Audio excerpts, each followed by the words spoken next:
अलविदा शेरे पूर्वांचल, कांस्टेबल ने लगाया स्टेटस, योगी सरकार का उड़ाया मजाक, पुलिस ने दिखा दी औकात। नमस्कार, कैपिटल टीवी में आपका स्वागत है और मैं आपके साथ प्रिया बिस्ट। पूर्वांचल की माफिया मुख्तार अंसारी की कार्डियक अरेस्ट से मौत हो गई है। उसे दफना भी दिया गया है, लेकिन मुख्तार अंसारी की मौत पर अब सियासत चल रही है। विपक्ष के कई नेता मुख्तार की मौत से सदमे में है। उनकी तरफ से शोक संदेश जारी किए गए। कोई इसे साधारण मौत मानने को तैयार नहीं दिख रहा है, तो कई इसकी जांच की मांग कर रहे हैं। इसी बीच एक चौंकाने वाली खबर सामने आई। यूपी पुलिस के कांस्टेबल ने मुख्तार अंसारी की मौत पर 2 स्टेटस लगाए, जो स्टेटस लगाना उसे भारी पड़ गया। तो क्या कुछ है स्टेटस का पूरा मामला, इसी पर आज विस्तार से बात करते हैं।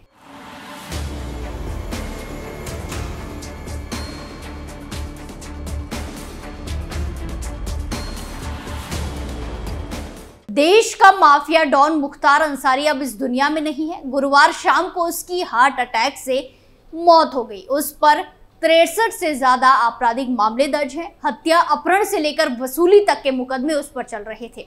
वो बाहुबली अब इस दुनिया को अलविदा कह चुका है और इतना बड़ा माफिया है, फिर भी उसकी मौत पर राजनीति शुरू हो चुकी है। मुख्तार की मौत से कई नेता सदमे में है, दुख जाहिर कर रहे हैं और योगी सरकार पर सवाल उठा रहे हैं, जांच तक की मांग कर रहे हैं। लेकिन ऐसे में समझने वाली बात यह है कि जिस मुख्तार की मौत हुई है वो एक क्रूर अपराधी था। शायद ये ऐसा कोई जुर्म था जो उसने ना किया हो। इसी बीच यूपी पुलिस यानी कि योगी की पुलिस का एक कांस्टेबल भी मुख्तार की मौत का रोना रो रहा है। साथ ही साथ योगी सरकार का मजाक भी बनाता दिखा, जिसके बाद उस पर तगड़ा एक्शन लिया गया, उस पर तगड़ी कार्रवाई की गई, जिससे उसके होश ठिकाने आ जाएंगे।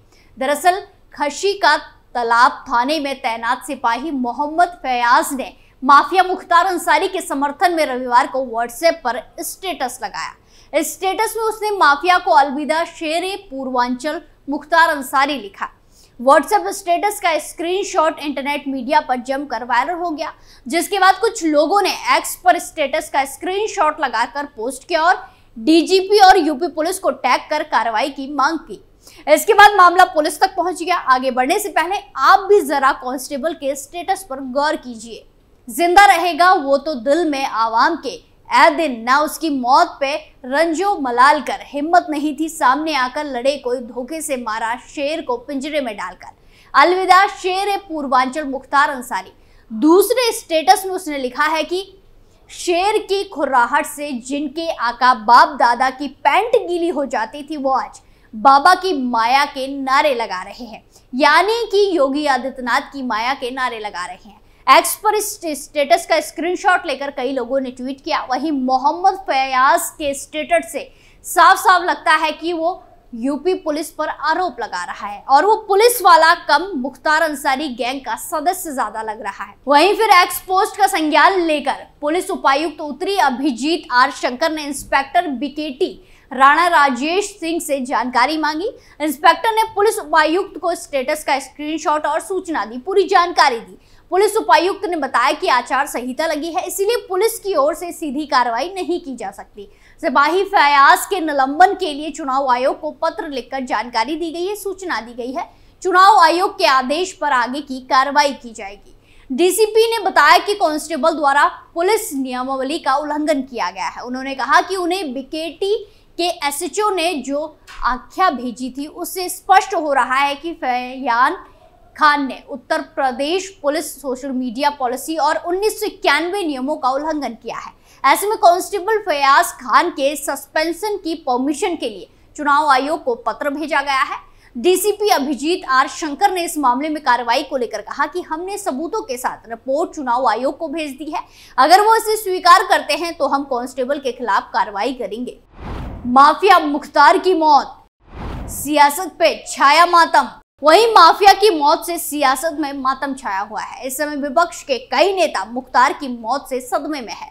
उनकी तरफ से शोक संदेश जारी किया गया है। कोई इसे साधारण मौत नहीं मानने को तैयार दिख रहा, तो कोई इसकी जांच की मांग कर रहा है। वहीं जिस तरह से शोक संदेश लिखे जा रहे हैं, एक बड़ा वर्ग सोचने को मजबूर हो गया है।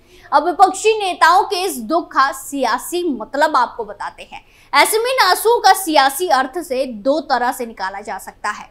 पहला तो इस बात को लेकर कि आखिर मुख्तार अंसारी की मौत पर विपक्ष को क्यों इतने आंसू बहाने पड़ रहे हैं। दूसरा ये कि बीजेपी को इस माफिया की मौत से किस तरह से सियासी फायदा पहुंचाया जा सकता है। अब सबसे पहले विपक्ष की कुछ सियासी मजबूरियों को समझने की कोशिश करते हैं। असल में मुख्तार अंसारी की कहने को राजनीति पूर्वांचल में ज्यादा सक्रिय दिखती है, लेकिन मऊ के अलावा वाराणसी, जौनपुर, चंदौली, आजमगढ़ और बलिया जैसे इलाकों में भी उसकी अच्छी खासी पकड़ देखने को मिली।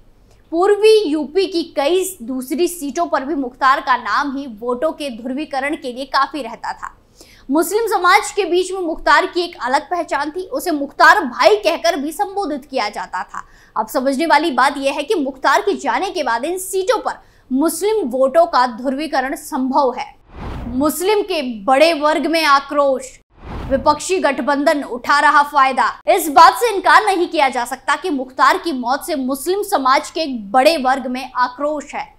इस समय मुस्लिम वोट यूपी में या तो इंडी गठबंधन यानी कि सपा और कांग्रेस के पास है या फिर बसपा को जा सकता है।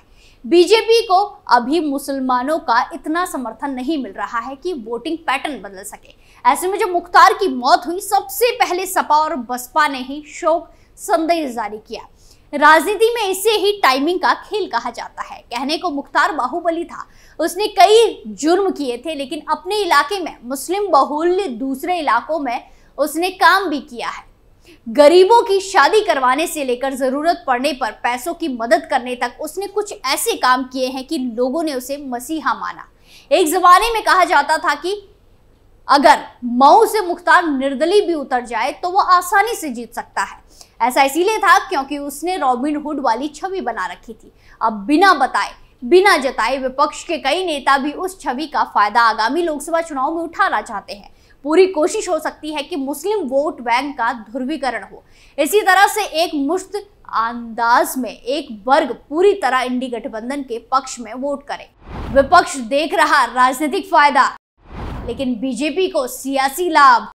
उस बीच अगर मुख्तार की मौत इंडी गठबंधन को सहानुभूति के कुछ वोट दिला देती है तो विपक्षी नेता उससे गुरेज नहीं करने वाले। अब ये तो विपक्षी राजनीति का विश्लेषण है, लेकिन इस समय बीजेपी के पास भी और ज्यादा वोट पाने का एक बड़ा मौका है। बीजेपी मुख्तार की मौत पर जातियों से ऊपर उठकर नैरेटिव वाला खेल शुरू कर सकती है। ये नहीं भूलना चाहिए कि मुख्यमंत्री योगी आदित्यनाथ की सरकार ने बाहुबलियों पर कठोर रुख अपनाया रखा है। इस बात से भी इनकार नहीं किया जा सकता कि मुख्तार से लेकर अतीक अहमद से ज्यादा बुरे दिन 2017 के बाद ही शुरू हुए थे। अब कहने को केस तो उन पर पहले से दर्ज थे, लेकिन फास्ट ट्रैक के जरिए तेज सुनवाई हुई। संपत्तियों का जब्त होना कुछ ऐसे कदम थे जिन्होंने बाहुबली की ताकत को बिल्कुल ही खत्म करने का काम कर दिया है। इसके ऊपर एक नैरेटिव ये भी सेट हो गया है कि कई डॉन, कई बाहुबली, कई बड़े अपराधी जेल जाने को तैयार बैठे हैं। ऐसा इसलिए क्योंकि इन्हें एनकाउंटर का डर सता रहा है। अब ऐसे अपराधियों का असल आंकड़ा शायद कुछ कम भी हो सकता है, लेकिन बीजेपी ने जिस तरह का नैरेटिव सेट किया है उससे इसका पूरा फायदा 2022 के विधानसभा चुनाव में मिल चुका है। वहीं अगर राष्ट्रीय स्तर पर प्रधानमंत्री नरेंद्र मोदी की सख्त प्रशासन की छवि है तो ऐसा ही कुछ सीएम योगी आदित्यनाथ के लिए भी कहा जाएगा। उन्हें जब से बुलडोजर बाबा का तमगा दिया गया है, उसने भी बीजेपी के पक्ष में ही माहौल बनाने का काम किया है। अब इसी कड़ी में मुख्तार की मौत पर जितनी डिबेट छिड़ेगी कि वो मरा या मारा गया, वो कंफ्यूजन ही बीजेपी को सियासी लाभ देने का काम कर सकता है। बीजेपी को सामने से कुछ भी बोलने की जरूरत नहीं पड़ेगी, लेकिन पुराना ट्रैक रिकॉर्ड ही ये नैरेटिव सेट कर देगा कि योगी राज में माफियाओं की खैर नहीं। स्पेशल स्टोरी में आज के लिए इतना ही, फिर पेश होंगे नए मुद्दे के साथ। बाकी तमाम खबरों के लिए देखते रहिए कैपिटल टीवी उत्तर प्रदेश। नमस्कार।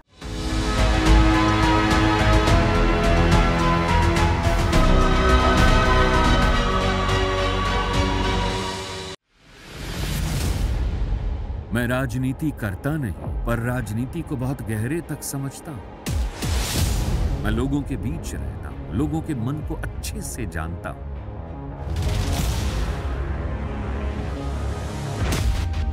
पब्लिक और पॉलिटिक्स की हर नब्ज को खूब पहचानता हूं।